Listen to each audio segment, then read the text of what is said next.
नमस्कार मित्रांनो, तू रे माझा मितवा या मालिकेच्या आजच्या भागामध्ये ईश्वरी आता जी मोदकाची ऑर्डर कंप्लीट करायची असते ती सुरुची कॅटरर्सला देते आणि म्हणते की हे घ्या, तुमचे मोदक कंप्लीट झालेत. तेव्हा मग त्या मॅडम म्हणतात की खरंच थँक्यू सो मच, इतक्या कमी वेळामध्ये तुम्ही मोदक बनवून दिले, त्यामुळे खरंच तुमचे खूप खूप आभार. तेव्हा ती म्हणते की ॲक्च्युली गणपतीच्या नैवेद्यासाठी हे मोदक हवे होते, म्हणून इतक्या अर्जंट बेसिसवर तुम्हाला बनवण्यासाठी दिले होते. तेव्हा मग ईश्वरी म्हणते की हो, ह्या झालेत तुमचे. मग नंतर ती म्हणते की बरं चला मी निघते, थोडी घाई आहे, हे मोदक पोचवायचेत.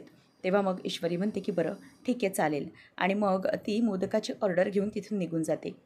ईश्वरी म्हणते की बरं झालं, अगदी गणूबाप्पाच्या आशीर्वादानेच हे मोदक अगदी बरोबर वेळेवर पूर्ण झाले. आणि बघ ना, बाप्पाच्या आशीर्वादाने हे मोदकही बरोबर झाले.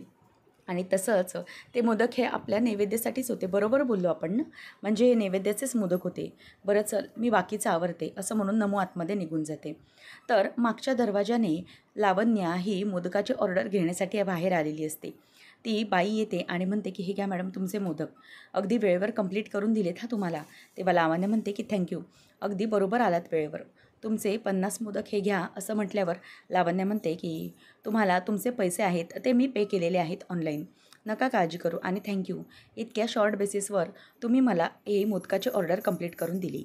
आणि नंतर लावण्या ते मोदक घेऊन गपचूप आतमध्ये निघून जाते. इकडे ईश्वरी ही गणपती बाप्पाला हात जोडत म्हणते की गणू बाप्पा, तुझ्या आशीर्वादाने सगळं काही व्यवस्थित होत आहे. ही मोदकाची जी ऑर्डर होती ती खरं तर इतक्या कमी वेळामध्ये पूर्ण करणं हे कठीण होतं, परंतु तुझ्या आशीर्वादानेच हे मोदक पूर्ण होऊ शकले. नंतर नम्रताला फोन येतो, म्हणूनच ती म्हणते की बरं पोचले ना मोदक, अगदी व्यवस्थित गेले ना, थँक्यू, असं म्हणून ती फोन ठेवते. नंतर नम्रता ईश्वरीला सांगते की इशू, अगं ती मोदकाची ऑर्डर होती ना, ती कंप्लीट झाली आहे आणि ती मोदक आता वेळेवर पोचलेत. आणि हो, तू बोललीस ना तसं बरोबरच होतं, ते मोदक होते ना ते आपले नैवेद्याचेच मोदक होते. असं म्हटल्यावर आता ईश्वरी ही गणपती बाप्पाला हात जोडत म्हणते की गणू बाप्पा, तुझ्या आशीर्वादाने सगळं काही बरोबर होत आहे, सगळं ठीक होते. फक्त एकच गोष्ट इतकी की लवकरात लवकर बाबांना बरं होऊ दे, इतकीच तुझ्याकडे इच्छा आहे. असं म्हणून ती गणपती बाप्पाला हात जोडत असते. आणि असेच सगळे ऑर्डर्स व्यवस्थित पूर्ण होऊ दे, तुझ्या आशीर्वादाने सगळं काही व्यवस्थित होऊ दे, असं ते म्हणते. तर अर्णव हा बाहेर जात असताना तिथून लावण्य त्याला थांबवते आणि म्हणते की हे बघ, मी मोदक केलेत बाप्पाचा प्रसाद. तेव्हा तो म्हणतो की मी नंतर. तेव्हा वल्लरी म्हणते की नाही अर्णव, अजिबात नाही, नंतर नाही खायचे, हे आताच खा, प्रसादाला नाही म्हणायचं नसतं. म्हणून मग आता तो म्हणतो की बरं ठीक आहे, एक दे. मग तो मोदक खातो आणि मोदक एक तोंडात घातल्यानंतर त्याची चव कळाल्यानंतरच लगेचच त्याला ईश्वरीची आठवण येते. ईश्वरीने सुरुवातीला जशी त्याला मिठाई दिलेली असते त्याचप्रमाणे ती चव लागते. आता तो मोदक खात असताना तो विचार करतो की ह्या मोदकाची चव तर त्या हाताची चव ताईच्या हातासारखी नाही आहे. मग हा मोदक ना आईसारखा लागतो अगदी. मग असा मोदक कोण बनवू शकतं? लावण्याच्या हातून तर हे सगळं इम्पॉसिबल आहे. मग मला वाटतं आहे की हा मोदक आहे तो मिस इंदोरनेच बनवलेला दिसतोय.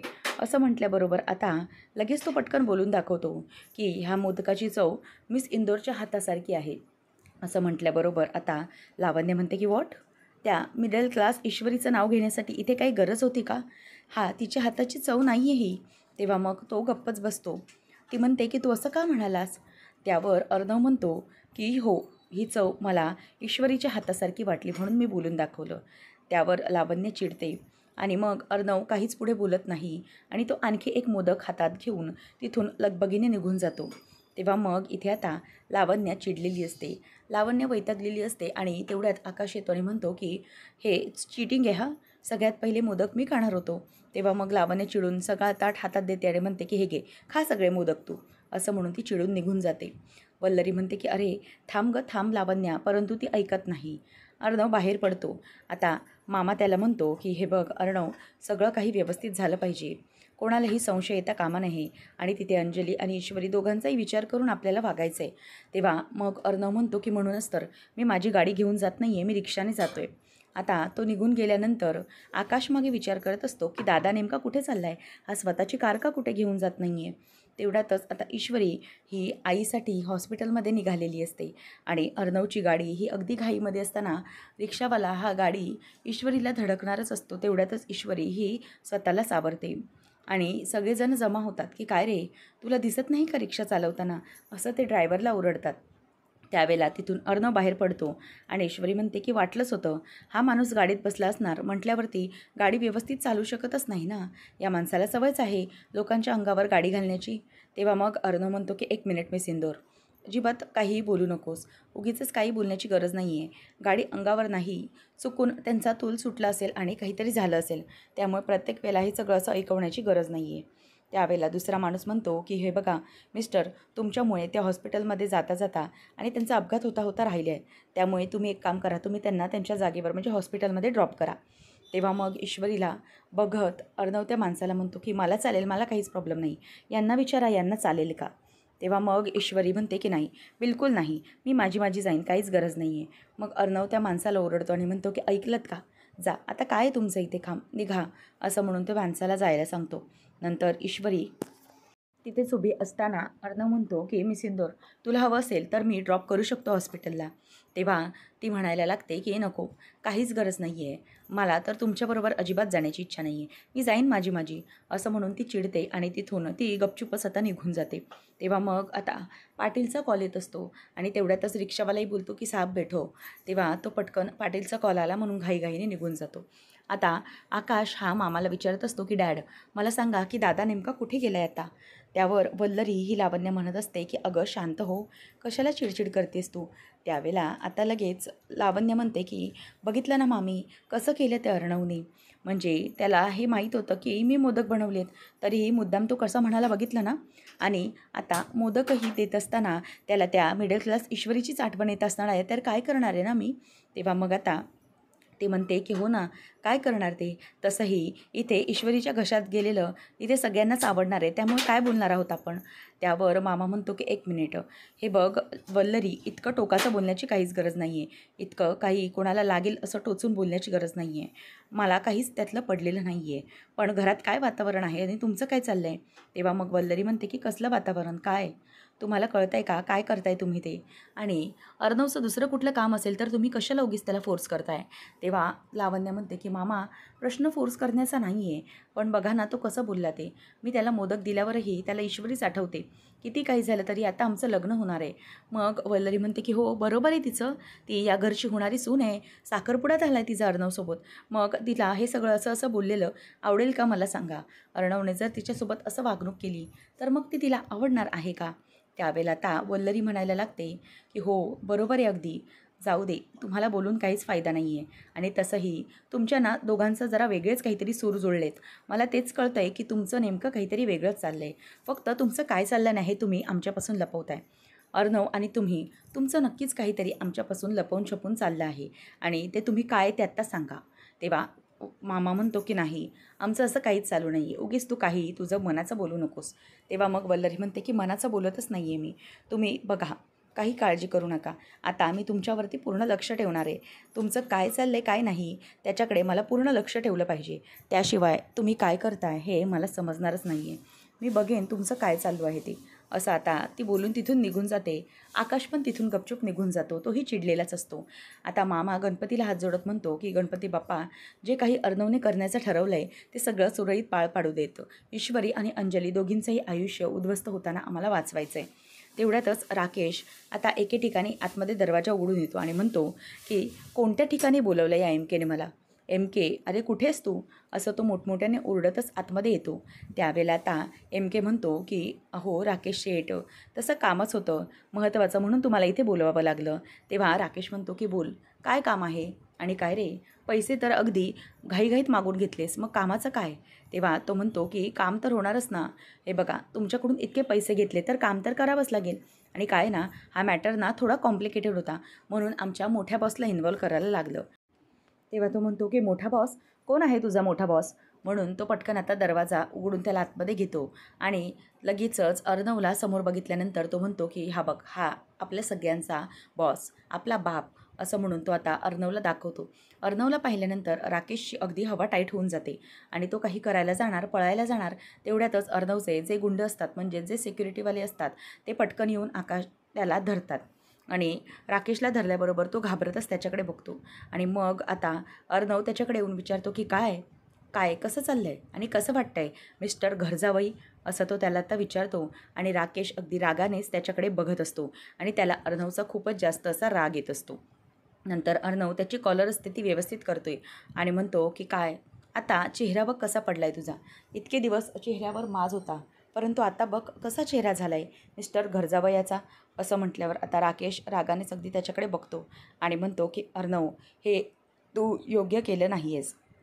तेव्हा मग अर्णव म्हणतो की काय ना, काय योग्य काय योग्य हे मी आता बरोबर ओळखलं आहे आणि कितीही काही झालं तरीही तुझा हा खरा चेहरा आहे ना, हा सगळ्यांसमोर आणायचा आहे आणि म्हणूनच लवकरात लवकर तुझा हा जो काही रंगरूप आहे ते मला सगळ्यांना दाखवून द्यायचं आहे आणि म्हणूनच मी हे घडवून आणलं आहे, असं तो आता बोलून दाखवत असतो. त्यावेळेला आता अर्णव म्हणतो की किती दिवस झाले मला ह्या प्रकारे तुला अडकवायचंच होतं, परंतु काय ना, किती काही झालं तरीही तुझा जो काही हा चेहरा आहे तो सगळा चेहरा मला लोकांसमोर आणण्यासाठी मला हे सगळं तर करावं लागणारच आहे ना, आणि माझी ही हिरोगिरी ही माझ्याच कामी येणार आहे मला माहिती आहे.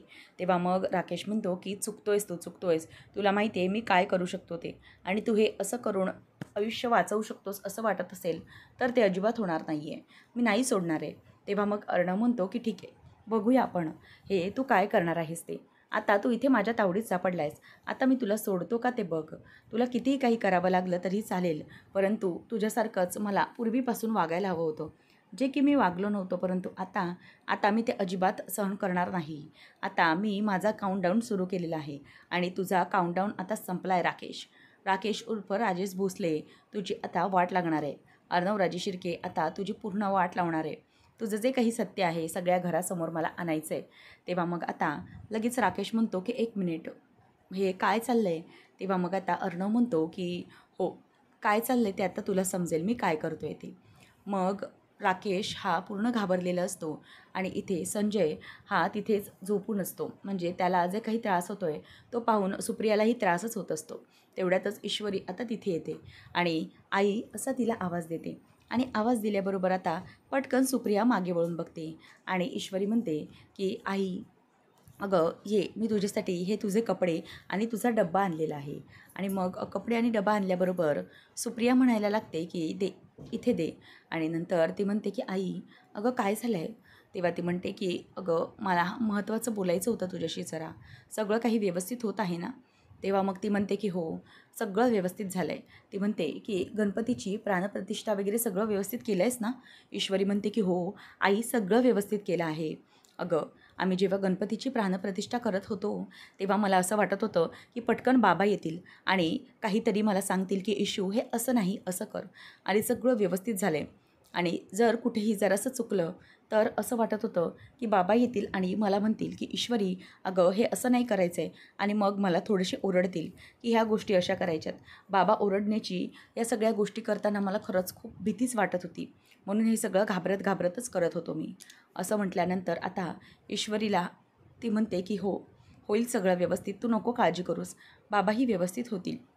मग नंतर ईश्वरी म्हणते की आई, बाबांची खरंच खूप आठवण येते गं, ते कधी बरे होतील असं वाटतंय मला. खरंच त्यांची खूप चिंता लागून राहिली. हे सगळं करत असताना बाबांची कमी खूप जाणवत होती मला, खूप एकटं एकटं वाटत होतं मला, असं ती बोलून दाखवते.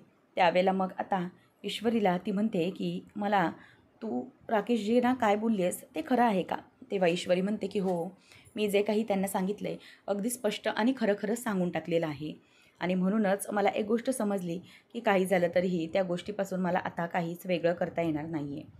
मग नंतर ती म्हणायला लागते, सुप्रिया की जरा इथे इथे बाजूला बस, मला तुझ्याशी जरा महत्त्वाचं बोलायचं आहे. म्हणूनच आता ती महत्त्वाचं बोलण्यासाठी म्हणून तिथे आलेली असते आणि ईश्वरीला म्हणते की तू इथे बस, मी बोलते तुझ्याशी. आणि ईश्वरीला ती म्हणते की इशू, अगं काय चालू आहे तुझं सगळं. अगं माझं राकेशजींशी बोलणं झालं, त्यांना तू काय म्हणालीस. तेव्हा ती म्हणते की हो, मी त्यांना जे काही म्हणाले ते अगदी खरं खरं आहे, मी हे लग्न इतक्या लवकर करू शकणार नाही. तेव्हा मग सुप्रिया म्हणते की अगं इशू, असा चुकीचा विचार करू नकोस तू. अगं बाबांची तब्येत ही खूप नाजूक आहे, ते कधी बरी होतील काय माहिती नाही आहे. ते कोमात असल्यामुळे कधी शुद्धीवर येतील किंवा कधी नाही हे सगळं काही सांगता येणार नाही आपल्याला. डॉक्टर काय म्हणाले लक्षात आहे ना तुझ्या. कदाचित त्यांना वर्ष लागू शकतं, काही महिने किंवा दिवस किंवा अनेक वर्षही लोटू शकतात. त्यामुळे प्लीज आपण या सगळ्या गोष्टी अशा प्रकारे नको आपण त्रास देऊया. काही झालं तरीही त्यांना लवकरात लवकर आपण यामधून बाहेर काढायचं म्हणजे काढायचंच. तर असं म्हटल्याबरोबर ईश्वरी म्हणते की नाही, काही झालं तरीही आई, मी होप सोडून चालणार नाही आहे. बाबांची तब्येत ही माझ्यासाठी खरंच खूप महत्त्वाची आहे. त्यामुळे मी अशा प्रकारे त्यांच्या बाबतीत काही चुकीचं करू शकणार नाही. आणि माझ्या लग्नामध्ये मला माझे बाबा हवे आहेत. काही झालं तरीही ते मला माझ्या लग्नात हवे येतं आणि असं ICUच्या काचेमधून मला त्यांचा आशीर्वाद घ्यायचा नाही आहे. त्यांचा आशीर्वाद हा मला व्यवस्थित घ्यायचा आहे, अगदी व्यवस्थित असताना. म्हणूनच मी या लग्नाला पुढे ढकललं आहे. जोपर्यंत बाबांना बरं वाटणार नाही तोपर्यंत मी हे लग्न करणार नाही. त्यावेळेला मग सुप्रिया म्हणते की अगं पण तू राकेशजींचा विचार कर ना, त्यांना काय वाटू शकतं? अगं त्यांना हा तुझा निर्णय अजिबात आवडलेला नाही आहे असं तसंच आणि सविस्तरपणे मला फोनवर सांगितलं आहे. ईश्वरी म्हणते की नाही आई, अगं मला बाबा खूप महत्त्वाचे आहेत आणि त्यांनी माझ्या लग्नाचे मुहूर्त काढलेत. म्हणून काही झालं तरीही बाबा माझ्या लग्नात असायलाच हवे अशी माझी अपेक्षा आहे. त्यांच्या डोळ्यादेखत माझं लग्न झालं पाहिजे. मग ईश्वरी म्हणते की नाही, काही झालं तरीही मी अशी शांत बसू शकणार नाही. आणि तेव्हा मग सुप्रिया म्हणते की बाबांना किती वर्ष लागतील याचा अंदाज नाही आपल्याला, मग तोपर्यंत तू लग्नाची थांबणार आहेस का? तेव्हा ईश्वरी म्हणते की हो आई, मी कितीही वेळ बाबांसाठी थांबायला तयार आहे, कारण बाबांनी माझं लग्न बघायचं आहे इतकंच वाटतंय मला. आणि तू तसंही म्हणतेस ना, आपण देवावर विश्वास ठेवूया, आपण आपल्या गणपती बाप्पावर विश्वास ठेवूया, तो सगळं काही व्यवस्थित करेल. आणि आई, तूच म्हणतेस ना आणि आपले बाबा पण म्हणतात की उम्मीद पे दुनिया कायम आहे. मग आता आपण असं का करायचं आणि आपण आपल्या बाबांच्या बाबतीतच उम्मीद हारून टाकायची? हे मला अजिबात पटलेलं नाही आहे. आपल्या बाबांसाठी आपण असं वागायचं नाही. बाबांसाठी सगळ्या गोष्टी या व्यवस्थित करायलाच हव्यात. त्यामुळे एक गोष्ट नक्की की किती काही झालं तरीही आपण अशा गोष्टी सावरून चालणार नाही. आणि म्हणूनच मी एक ठरवलं आहे की मी कोणाचंच काही ऐकणार नाही. बाबा जोपर्यंत शुद्धीवर येणार नाहीत तोपर्यंत मी राकेशजींसोबत लग्न करणार नाही. असं म्हटल्यावर आता सुप्रिया पण गप्प बसते आणि ती म्हणते की जर राकेशजी हे मला खरंच मानत असतील तर ते माझ्या निर्णयाचा आदर करतील. माझ्या वडिलांची जी काळजी आहे ती त्यांना समजून घ्यावीच लागणार आहे असं ती बोलून दाखवते. त्यानंतर मग आता राकेश हा तोंडाला रुमाल बांधल्यामुळे त्याला बोलता येत नसतं. अर्णव म्हणतो की बरं आहे, तुझा हा जो हरलेला आवाज आहे ना तो ऐकायला मला खरंच खूप मजा येते. मग अर्णव त्याच्या गुंडांना सांगतो की याचा चेहऱ्यावरचा रुमाल काढा. आणि रुमाल काढल्यानंतर राकेश बोलतो की हे सगळं करून तू खूप चूक करतोयस अर्णव, तुला माहिती नाही आहे. आणि ही अशी हिरोगिरी करायला तुला खूप आवडते ना, पण हीच तुला महागात पडणारे, लक्षात ठेव.